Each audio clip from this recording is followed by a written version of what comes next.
sports, this is Grizzly Insider, sponsored by Albertson Safeway.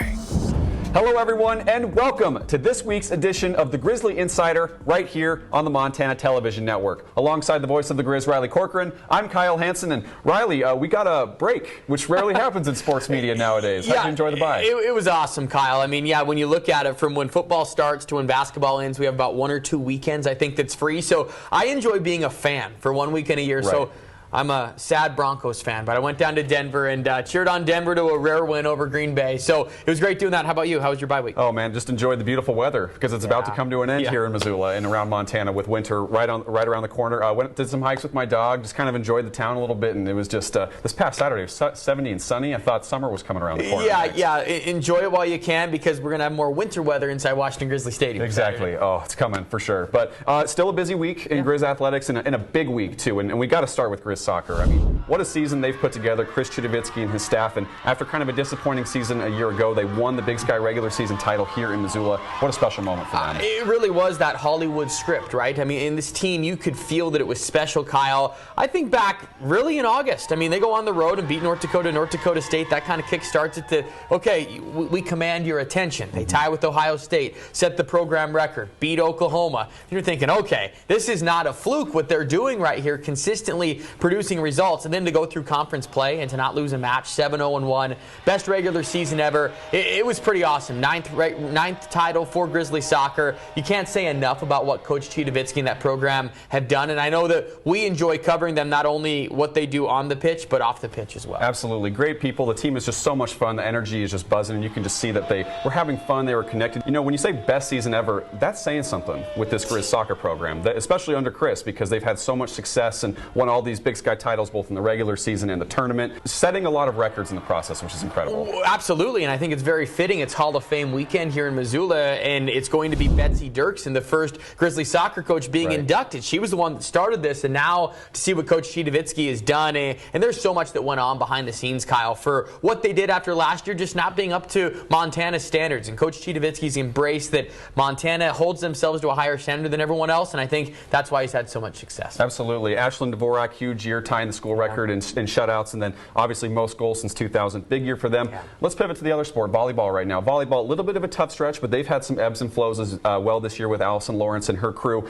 Beat the Cats earlier this year, got a big one against Montana State on the road this week. Just what are you looking from them, and to kind of closing out what's been an up and down conference season, but it's going to be a little more stable here down the stretch. Absolutely. With a very competitive Big Sky Conference, I'm excited that you get to talk with Allison later in the show to preview this match against Montana State coming up, because that can maybe get them back onto their right footing. And I think for Grizzly volleyball, you have to really take a step back to understand where their season is at. Last year, they wanted to get confidence and get wins, which they did, and they won a lot, 17 wins. This year, they really challenged themselves because they want to be battle-tested for the conference tournament. That's coming up, so now they're entering their stretch run. It's going to be the old saying, the proof's going to be in the pudding. It's a big stretch for them coming up starting this weekend. And what better way to start than playing your rival again, right? Because look at how they've been a catalyst from the past couple of years. Really, it has been. Montana State's been higher up in the standings, but it's been Montana that has won 4 straight now over Montana State, having the first sweep in 7 years. I mean, that's certainly made a statement. So Grizzly volleyball, and then 4 of their final 6 after that at home. So we'll see. They're trying right now, their biggest goal, Kyle, to win their first conference tournament match in a decade. So no matter what happens the next 7 matches of the regular season, that's the biggest goal that they're going to try and achieve. Absolutely. Going to be a big stretch coming here for a lot of the sports, and we've got a great show coming your way. And coming up next, Riley is going to catch up with head coach Chris Citowicki to talk about the regular season title for the Montana Grizzlies.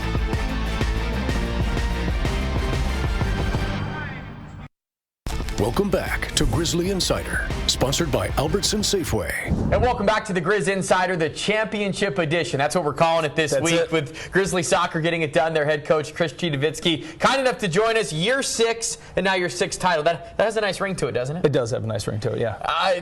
Take me through the last week for your team and being able to put yourself in a position to accomplish your goals, to do it on your home field, and to complete so many perfect things about this season. What did it all mean to you this last week, Yeah, Coach? honestly, the the most exciting piece for me was winning the title on our own field in front of our fans on Thursday. I've never experienced anything like that. It was such a unique experience, and taking it back into the locker room with the team and what they did in there, it was just amazing. Well, before we get to the present, I've got to peel the curtain back. We've got to go back to last year, because that helps appreciate where your program has elevated themselves in just a one-year span. You weren't pleased with where the program was at, or just just where you guys finished last year. Take us through some of the work behind the scenes and what you guys did to change the mindset and to put yourself back into the most historic regular season in school history. Yeah, I think we could have moped about it, but it had to be, for me, a visceral reaction of just complete disappointment with being average, because it wasn't a bad season. We still made playoffs and did well, made it to the semifinal, but it was not good enough for the standard that we have put in place here. So to respond the way that we did over the winter and the spring, to put in the amount of work that class did, to perform well against BYU in the spring and only lose 3-2 and play Idaho State and expand our spring game schedule. There were so many things, not just within the team, but with the logistics that we did differently to set us up for a successful fall, and then bring in the right players through the transfer portal and the freshmen to get us ready for this season. It's an amazing mix, and a credit to you and your staff for bringing it together. We're so impressed, Kyle and I and the rest of the media. Every time that you guys represent yourselves, you do it with such class and dignity. Just your thoughts on the group as people that you've put together. Not only they're really good on the pitch, but off the pitch as well. Oh, phenomenal people. Like, one of the highlights of Sunday's game was Sky Thompson finishes. She's the last one out of the facility for the reason that she is signing autographs, nonstop, taking photos with every single little kid that was there at that game. She was just flocked by so many kids, and for her to just stand there, and her boyfriend's just standing there watching the whole time, because you just wait, Gino, because she's going to be here for a while. Well, I love that you guys embrace that, that's for sure, and everything that's good about Missoula. Okay, so you turn in the best regular season in school history. There's got to be some highlights along the way. You only lose twice. You've still got an unbeaten streak going in to this conference tournament. What have been some of the highlights to you? I might ask you this throughout the year, and you can change your answer, but at this current moment, as you stand at the end of the regular season, what are some of the biggest highlights for you? Definitely Ohio State. That game at home with that crowd was spectacular, right? just to do that, and then when we beat Oklahoma on the road, that was cool. But winning regular season title at home, again, just nothing like that before in my career. Well, and be able to complete that perfect season in the Big Sky, 7-0-1, 7-match winning streak going in. What's more impressive to you, or maybe that's not the best way to ask it, what do you like most about, Coach, how you have the most goals you've scored in over 20 years, or you've matched the program record for shutouts? I mean, offense, defense, you've had it all. Was there maybe a surprise on one side that was more impressive to you so far this year between the offense and defense? No. Yeah. To be honest, I think just once it got rolling, I felt like this could be the special team that could do it all. Knowing what we were capable of in practice, and then seeing it happen within the games themselves, and the amount of work that was put in on the mental side of the game too, it was a matter of time, and I'm just happy that they've done it. Well, that's for sure. Now you guys, you've wrapped up your third regular season title. You have 3 tournament titles to your credit in 6 years of being here. Now comes a little bit of a challenge. You guys are red hot, and now you have a long layoff getting ready for the conference tournament next week. Obviously, getting healthy is going to be a priority before your match on Friday. But take us through the process. You've done this obviously a time or two of making sure that your team is at their best next Friday. Yeah, we even scheduled so the non-conference would have the same break between non-conference and conference as we would have between conference and playoffs. So we've gone through this whole process before. They know that we treat this just like a preseason. They know that there are 3 training sessions that are specifically designed to meet certain physical demands, and then we play ourselves once, and then we go into break on Monday, practice Tuesday, travel Wednesday, practice Thursday, here we go. So it's all done by design, and I think they'll be ready. Grizz Soccer, a well-oiled machine. We shouldn't expect any less. Okay, give us a mini tournament preview. You guys are obviously the #1 seed. You'll play the winner of Northern Arizona, Sacramento State, correct, I believe, and then from there, you have to win 2 matches in a span of 3 days. So lay out the tournament field, kind of what the Big Sky's been like this year, and just the biggest challenges. Yeah, I think most impressive team for me was probably Portland State. What they put off this year was tremendous. Very, very good performance, and they're going to play, let me flash back, Idaho State, right? Yep. To see whoever wins that one plays Idaho, who have had a very good season, finished second behind us. NAU, always very good at home, so that's going to be a tough game if that's who we come up against, but they have to get through Sacramento, who have already beaten them once this year. So if anything, it's the most exciting tournament that I've been a part of since I've been here. Looking forward to seeing what happens in those quarterfinals and who we play in the semifinal. It'll be in Flagstaff. It'll be next Friday. Chris Citowicki, congratulations on all the success so far, and best of luck next weekend in Flagstaff. Thank you very much. All right, Kyle Hansen will chat with Allison Lawrence when we come back on the Grizzly Insider.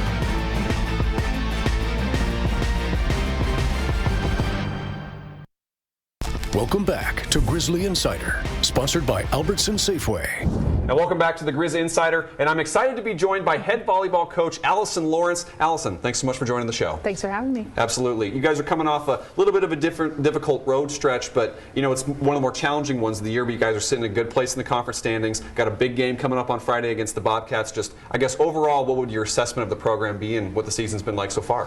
Yeah, I think we're feeling good. There are more expectations on us this year, maybe from the outside, but I'm referring to from us, from the inside. I think we wanted to improve from last year, and not just in the win-loss column, but also in like how we're playing, the level that we're playing at. And I think we've reached a lot of milestones that you don't necessarily see from the outside, and just the quality of play that we're consistently showing up with. But we've had some setbacks too, so we're kind of just in the middle, and the middle is a really hard place to be. And it's October, and I think we're sitting in a great spot. We just have to really keep our focus match to match, and focus on getting some upsets as we play some top teams down the stretch here. You mentioned those expectations coming in the season. You guys certainly didn't take the non-conference schedule off. You guys had the brutal stretch with the three tournaments on the road, the tournament here in town. How are you seeing that maybe pay dividends with that experience? While there's been some losses, the team, I feel like, has gotten some valuable experience in that competition. Yeah, definitely. I think we really needed to challenge ourselves, and we needed to play teams that would be at the top of our conference or win our conference, because we didn't want those tests to happen in conference. So I think that's provided some good learning tools. I think we've reacted well in those similar situations in conference. We still haven't gotten over the hump, though, of that actually, in my mind, the through line being we played that tough of a competitive schedule, and now we're showing up for some upsets. So I think there has been progress, and we're closer than we ever have been, but I think we got to turn that corner. Absolutely. Well, and then when you look at the conference slate so far, you guys have been really good at home, and then the road, there's been some challenges. What's maybe the biggest reason behind both of those, and how do you see maybe kind of finding some more consistency as you're about to spend a lot more time home here in the second half of conference play? Right. I think consistency, as you mentioned, is key. I think, whether that's a home and away kind of preparation or mental space that we're getting into, I can't quite name it or put my finger on it, and I think those things sometimes are helpful and sometimes are just not helpful, in the sense that let's just prepare the best way we can, be as mentally prepared as we can, and then go for it when we get into the match. But that pattern has shown up a little bit. I just don't want to give it too much weight, but I think we've been inconsistent a little bit mentally, which is on me and how we're training and putting ourselves in those positions in practice, so we're continuing to be creative to do that. And then I think just physically consistent has a lot to do with how we're managing training load throughout our week in the middle of the season. We don't sub a lot. Our roster isn't very big, and so we've relied on a lot of the same bodies to execute night in and night out. And so I think supporting them in their rest, and then making sure they're able to grow through a part of the season where fatigue is a factor for sure. What a game on Friday to kind of maybe kickstart the latter half of this conference slate. You guys are going to see the Bobcats again. You've won 4 straight against the rivals and keeping that mainline trophy. So what's your outlook on this Friday, and just another big match, and what's going to be a great crowd over there in Bozeman? I think I go into this knowing there's going to be a lot of variables and a lot of uncontrollables, and we want to prepare the team for that, to let that kind of weather that storm a little bit. The crowd will be a factor, being the away team will be a factor. Bozeman's response to the first time we played them, and as well as their growth over the last several weeks since we've played them, I think all those factors are things way out of our control. So what are we controlling? Where are we in our progression? And then how are we hitting our scout? How are we preparing in ways where we can tactically do the things we need to do against this team? And so my focuses are there, and then just navigating that with the team, making sure we're verbalizing the right things. Absolutely. And you look at some of the players in your team, like Paige Clark and Carly Anderson, 2 staples, but players who kind of keep blowing up, and you're seeing some of the contributions as well from the rest of the team. How much are you going to lean on those players going forward down the stretch, and what are you maybe looking from them to kind of end this slate pretty strong as you guys get ready for the conference tournament? Yeah, I think with Carly and our offense, the first time we played MSU, we had a great offensive night, and tactically we're going to have some goals that we want to hit offensively, and so she's in charge of that, and she's making those decisions live, and she relies on her teammates to put her in position to make good decisions. I trust her completely in that way, and she's got a great mind and a great eye for the game, and so it'll be fun to see her execute her game plan as we get into Friday. And then Paige is someone who, when the stage is at its biggest and most exciting, she wants the ball. Right. And so she's kind of an X factor that we have that just is amazing. Absolutely. You kind of lose your words, because she just brings it. Absolutely. Well, Coach, good luck down the rest of the stretch. Good luck against the Bobcats, and thanks so much for joining the show. Thank you. Absolutely. And coming up, Riley Corcoran will rejoin me on the show right here on the Grizzly Insider. Welcome back to Grizzly Insider, sponsored by Albertson Safeway. And welcome back to the Grizz Insider, getting ready for Grizzly football. Kyle, it has been so long since this team has been at home. We're getting kind of familiar with this 3 of the Final 4 here in Missoula. It's wild, right? Yeah. Because you think about that September 30th game against Idaho State, and boom, then they're just gone. And all of a sudden the weather's completely turned, and now we're going to be in real Montana football, and they're going to have this big one against Northern Colorado to get back on track before they have 2 of their last 3 against 2 of the top teams in the country. I tell you what, a lot has changed since then. Maybe expectations and predictions for this team as they are now going to enter the top 5 before this game. Let's dive in a little bit to the conference tournament race, because now, Kyle, we're looking at teams that have a chance for a title and maybe teams that are on the inside the playoff picture right now. What stands out to you when you take a peek, and maybe we're able to be a fan and watch some other college football this weekend? It's interesting because it's starting to play out a little bit as we kind of expected, and we had the big game against Montana State and Sacramento State this past weekend that really was kind of one of those head-to-heads that were it's nice that we're seeing the best teams play each other this year. Didn't quite see all that a year ago. And so the Cats are proven to be the real deal, man. I mean, that's what it is right now, is they're beating the teams in front of them. They got another big one against Idaho. But then Sac, they're going to be here in a couple of weeks. It's going to be interesting. And you're right, it's a 4-team race, but one of the teams in that mix is Idaho State, and I'm sure there's about 6 people in the country, and they all live in Pocatello, who thought that would happen. I was going to say maybe 3. Maybe 3, but it's been pretty impressive to watch Idaho State, their only conference loss, coming here in Missoula by a matter of just 8 points. So I think when you look at that, definitely 4 teams that are in that conference championship race. Let's talk about the opponent this week, Northern Colorado. Pretty easy to look at their record and dismiss them. 0-7, haven't won a game, but Kyle, they've been very competitive and a little bit scary, dare I say, against teams like Weber State and a 1-score loss to Sacramento State. So what stands out when you look at Northern Colorado and the Bears coming in here this weekend? They do look like a team that is kind of rebuilding, and the program's kind of always been in this limbo anyway, but at least they're competitive. There's been a couple of these games where they're pushing teams a little bit. The loss to Cal Poly this last week was ugly, though. That was kind of the game if they were going to win one. But Ed Lamb, a lot of experience with Southern Utah in the Big Sky Conference, helped turn that program around a while back. Coming into the season, they were kind of one of the teams I was interested in because of what he could do in the past. And so I'll be curious, now that once he gets his recruits in there, gets a couple years,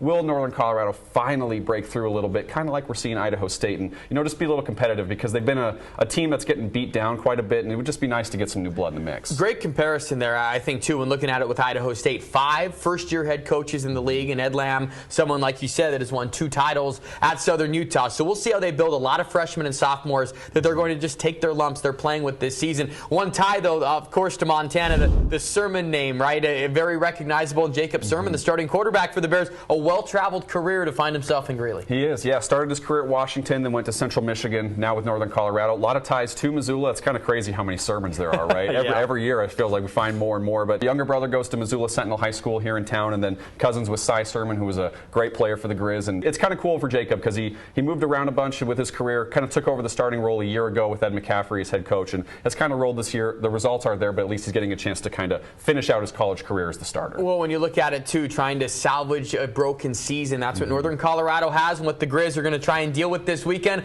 A battle of the 2 worst pass defenses in the Big Sky. That could be fascinating. Might be a shootout. Bundle up on the sidelines, my friend, okay? It's going to be a little bit chilly as we'll wrap up the show next on the Grizz Insider. There's more coverage of the Grizzlies online anytime at montanasports.com.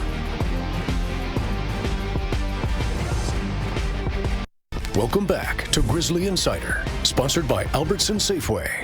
And welcome back to the Grizz Insider. Riley, even with football gone, it was a busy week last week for Grizz Athletics, and it's another busy one this week with some pretty cool things going on. You want to talk about that? Absolutely. A fun show first off for us to segue and highlight volleyball and soccer and the success that they've had. But Hall of Fame weekend here in Missoula, and to honor 4 Grizzly greats from different sports, we had them on the Inside the Den podcast. Make sure to go check that out. All 4 of the Hall of Famers were on that. Betsy Dirksen, the founding head coach of Grizzly soccer, to Dean Earhart, an All-American distance runner 50 years ago. He was a freshman, so connecting generations is kind of the theme. Mark Mariani, the walk-on turned all-pro from Havre. It'll be so much fun having a conversation with him. And then Gene McNulty King, Lady Grizz MVP in 1990, the Big Sky MVP as well. So it's just a stellar class, and I always have fun hosting that event. That'll be Friday night in the Adams Center for, of course, the football game that you'll be on the sideline. It'll be on MTN on Saturday. It'll be great. And the Hall of Fame banquet is a great event. It's a great time to highlight Grizzly greats and see people from the past who helped lay the foundation. It's a great event. I'll be there. Covered it a couple years ago, and looking forward to seeing you MC it. Should be fun. Appreciate it. Thanks, you bet. Thank you so much for joining us for Grizz Insider, and we'll see you next week.